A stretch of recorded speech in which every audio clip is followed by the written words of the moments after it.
Alma de Niño es una colección de canciones, muchas canciones, que ha editado en un disco Yago Santos, al que tengo la fortuna de poder saludar. Hola Yago, ¿qué tal? Hola, ¿qué tal? Muy bien, muchas gracias, un placer. Un montón de canciones, como nada menos que 15. Sí.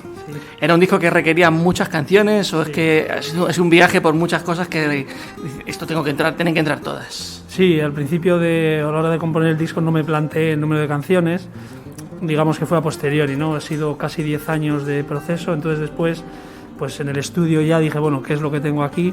Había más, lo que pasa que, bueno, vas quedándote con las que más te van gustando, ¿no? Y más reflejan las vivencias, o tú crees que mejor reflejan esas vivencias, ¿no?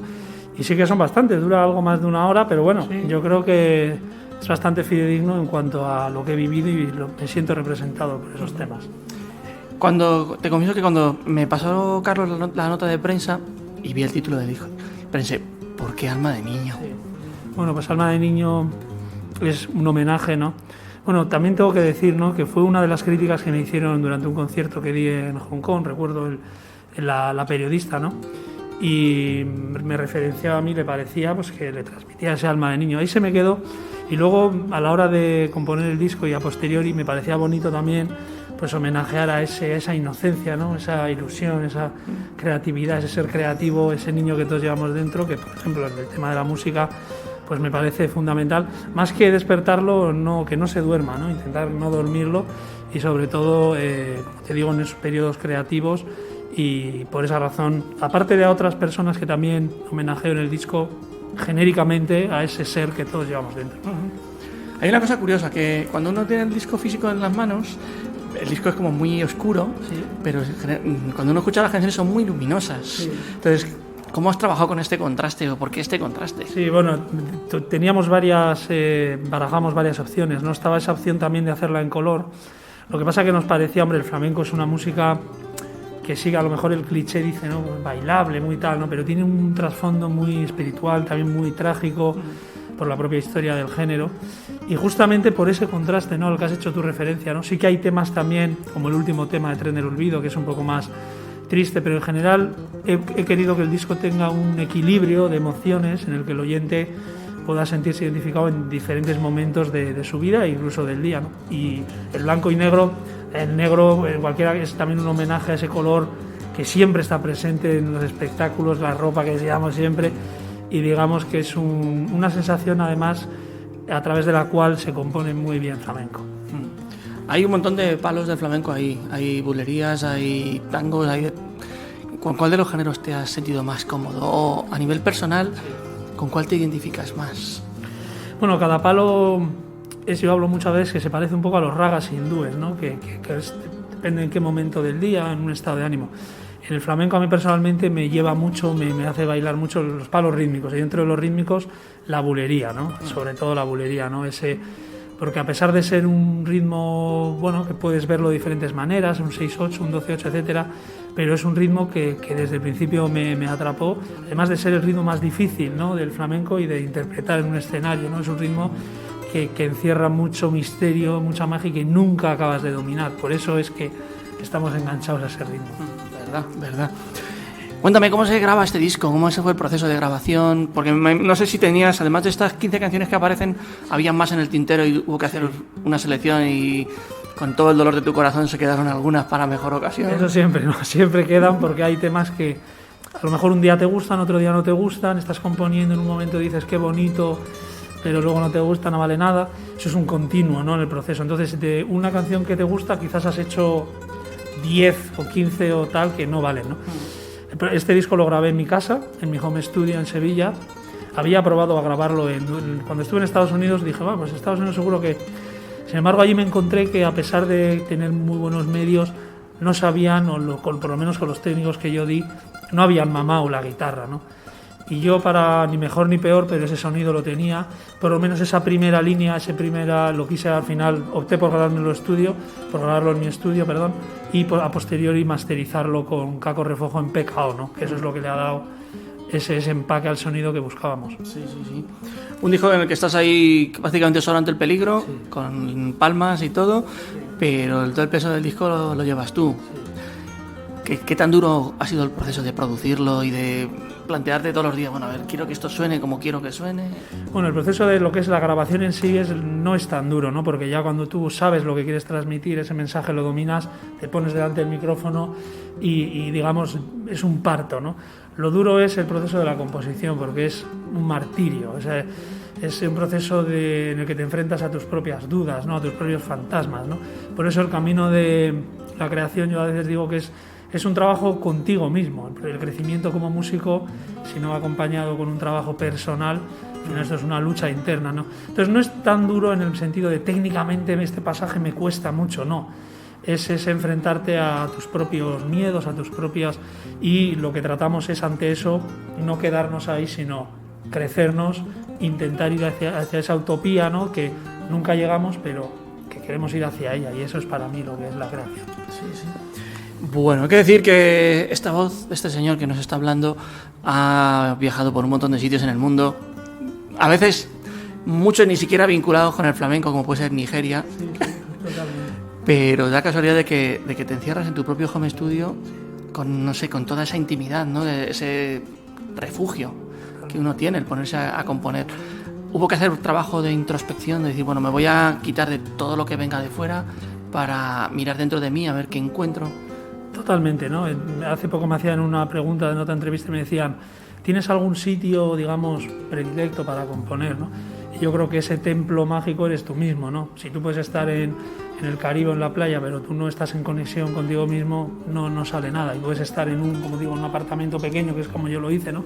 En una habitación que acondicioné y traté, como has dicho bien, pues de esas vivencias que llevaba, las canalizas ahí, ¿no? Te liberas de prejuicios, te liberas de... Y luego ahí, como te digo, en el disco siempre los guitarristas somos muy sufridos, ahí siempre quedan cosas que no te gustan, que se pueden mejorar, pero al final la perfección también es algo que no se puede pretender alcanzar porque es, como te digo, un camino que nunca vas a llegar al fin, pero que siempre intentas dar algún paso adelante, ¿no? Ya hemos visto en los últimos tiempos, te diría que años, que el flamenco pues tiende a mezclarse con un montón de cosas, a veces, tengo que decirlo, un poquito aberrantes. Pero tú como estudioso del género, como ejecutante, ¿cómo lo ves? Sí. Bueno, pues hay dos facciones, ¿no? Una cosa es la exigencia del mercado. La industria discográfica también ha evolucionado con la revolución tecnológica, ¿no? Hoy en día los tiempos de creación, digamos, tú firmas con una empresa discográfica que te va a exigir, digamos, pues X discos en un tiempo, tienes que sacar un single cada mes, ahora quiero que mezcles con reggaetón o con otras músicas para llegar a un público determinado.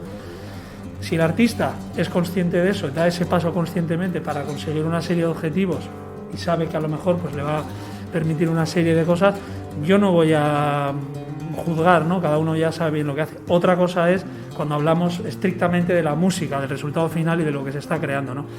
Yo lo que creo es que no hay que confundir al público. El público muchas veces no ha hecho ese estudio previo de la música y lo que le dan, lo que le venden es lo que digiere sin previo estudio. Entonces, sí que es cierto que estamos en una época de mucha fusión, de alguna también que otra confusión, porque a pesar de que se habla de mucha fusión, por ejemplo, el flamenco ya es una fusión de raíz, ¿no? Ahora, lo quiero mezclar con música para llegar a unos públicos, me parece legítimo. Lo que no hay que olvidar, y el compositor lo sabe, es cuando está hablando de esa música, está trabajando sobre ella, él conoce lo que es esa música y todavía hay mucha gente o muchos compositores que lo que quieren es, no buscan ese rédito económico, ese digamos, clamor social, sino buscan enriquecer en la música a pesar de que sea un público muy minoritario. Bueno, te voy a hacer seguramente la pregunta más irreverente, pero también la más repetida que te han hecho. Sí. ¿Qué hace un vasco haciendo flamenco? Pues mira, ya teníamos ahí a Sabicas, ¿no? Por ejemplo, que era de Navarra, ¿no? Y uno de los grandes exponentes de la historia, ¿no? El arte no entiende de pueblos ni de razas, ¿no? Lo que pasa es que sí tenemos una serie de prejuicios, o quizás porque la mayoría de los artistas flamencos provienen de Andalucía y además de una saga familiar, unas dinastías. Entonces, bueno, yo con la música empecé desde muy niño, 3 o 4 años, ¿no? También por mi madre, ¿no? Eso lo he vivido en casa, la música de forma natural. Luego, posteriormente, el flamenco, pues empiezo a trabajarlo muy en serio cuando, pues eso, a raíz de que quiero explorar la guitarra más a fondo, descubro esa mano derecha del flamenco. Algunos de mis amigos decían, ¿pero qué haces tocando flamenco? ¿Pero qué eso es de...? Pero bueno, yo no juzgué eso a priori, me metí sin pensarlo y luego tropecé muy pronto, al de un año de estar en Sevilla con el que sería mi maestro, ¿no? Rafael Riqueni, que tampoco considero eres de Bilbao o no de Bilbao, tocas bien o no tocas bien, porque aquí hay A ver, si somos de Bilbao, pues es un barrio debajo, Sevilla, vamos. Exacto. Y en mi caso ya llevaba bastantes horas de estudio y, como te digo, me encontrado con mucha gente, no hay mucho purismo, mucha gente que dice que mira el carnet de identidad, pero en el arte no hay carnet de identidad ni hay sangre. Lo único que intento es hacerlo con honestidad, con esfuerzo, y como te he dicho, durante ese periodo es donde profundizo y me enamoro, ¿no? El flamenco es una música universal y muy extensa, además de raíz popular, pero que hoy en día está en todos los rincones del mundo y vamos, es una maravilla. Fíjate que no sorprende un vasco haciendo flamenco, pero sí sorprendería a lo mejor un andaluz tocando la chalaparta, por ejemplo. Sí, pero mira, lo interesante de esto es que primero tienes que tener un respeto por la base, lo que no puedes es pretender llegar allí de primeras, decir... Entonces, bueno, en mi caso llevo ya varios años. En el caso de que un andaluz llegue a tocar chalaparta, pues lo interesante sería primero que aprendiera la chalaparta en condiciones y luego pues le diera esa visión alternativa al instrumento, ¿no? Yo no es solo que venga de Bilbao, es que, por ejemplo, en mi familia no hay nadie que toca flamenco, y lo que a priori puede parecer algo extraño, yo pienso que luego a posteriori es lo que me ha adoptado, sobre todo, una libertad para poder ver las cosas sin una serie de condicionamientos, ¿no? Sociológicos, culturales, que existen, que muchas veces no se habla. ¿Tú te has encontrado, por ejemplo, con algún pero por hacer flamenco, yo que sé, en el País Vasco? Mira, generalmente el público opina, algunos siempre va a opinar blanco y negro, ¿no? Pero de la gente que sabe de esto, Rafael y he tenido la suerte, ¿no? Lo único que han visto, primero te ven tocar, ¿no? Si les gusta, si es bueno, si es malo. Ahora, si eres malo y eres de Bilbao, de Andalucía, eso es malo. Y si eres bueno y si además eres de no sé qué sitio, fíjate, hoy en día están saliendo guitarristas de China, en fin. Y yo creo que hoy en día ya eso está cambiando, no es lo mismo que hace una serie de años, donde eso a lo mejor es un tabú, ¿no? Pero hoy en día la gente está mucho más formada. Fíjate lo que ha pasado con el jazz, ¿no? Antes era solo música de los negros y hoy en día Dave Holland tocando con Miles Davis, inglés y payo, blanco, ¿no? Entonces, en el flamenco estamos en un proceso similar, ¿no? Bueno, ¿cómo has pensado defender este disco en concierto? Bueno, pues este disco tiene, como has dicho tú, ¿no? Es un disco el protagonismo lo tiene la guitarra, entonces es lo que vengo haciendo durante los últimos años, el formato de guitarra solista, ¿no?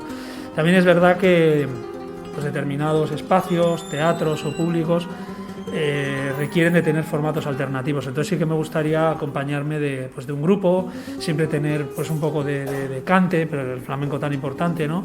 Y el tema del baile que arropa, pero que el protagonismo sea de la guitarra. Bueno, vamos a recordar a la gente que nos está siguiendo dónde estás en redes sociales, dónde pueden seguirte, ver los vídeos que tengas de las actuaciones. Sí, pues mira, redes sociales tengo Facebook, donde podéis encontrarme como Yago Santos, Instagram, Yago Santos Oficial, tengo YouTube, una página web que es www.yagosantos.com y el Twitter, ¿no? Entonces ahora estamos preparando la gira y es bueno que estéis pendientes de las redes porque ahí iremos poniendo toda la información, las salas y los conciertos de presentación. Muy bien, pues Yago, ha sido un gustazo. Vamos a tener una sorpresa para aquellos que nos están escuchando ahí en las redes sociales de Viva, que no se la pierdan, que van a flipar. Gracias, amigo. Muchas gracias a ti. Ahora.